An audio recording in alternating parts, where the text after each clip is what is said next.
the continuous ripple effect that COVID-19 will continue to have on this country and the world. It ain't one and done. This is like dominoes, like lining up the dominoes and you tip over one and all fall down.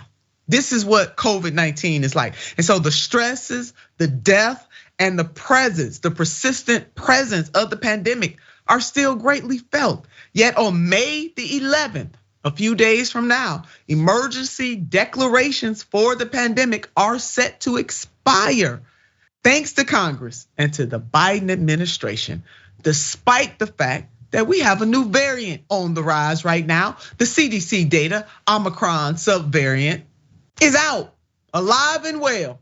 There it is, and is responsible for 12% of new COVID-19 cases. It's the second most prominent coronavirus strain circulating in the United States. And this headline from the American Heart Association, long COVID in children still poses plenty of questions. And if we track the weekly data by the CDC, which is not being talked about in mainstream media much, overall rates may be going down, but it still affects thousands of people a week. And this graph right here shows us how it does that. So every week, the hospitalizations. So you got your cases, you have your deaths, and then you have hospitalizations. We need to look at this disease through this lens and probably a few others.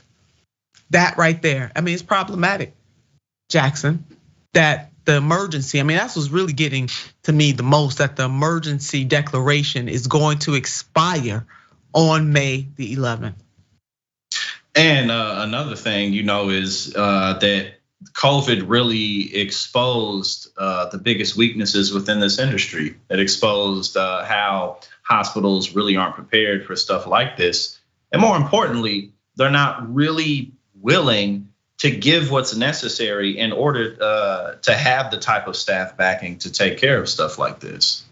They're more worried about their shares. They're more worried about keeping up with the insurance system, which greatly impacts how they charge and what they charge and whatnot. So, this is just, again, the problems that America has are very fundamental, very foundational, which is both an extreme, it's very bad, but also good in the sense that we know what we need to do.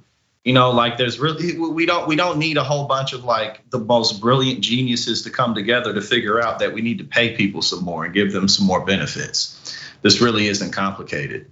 And to have universal health care. I mean, there's no doubt about that need and more protections for people in the industry. And we're talking about the nurses. We know that there are others in the healthcare ecosystem. The nurses are certainly the firewall, the foundation, call them what you will.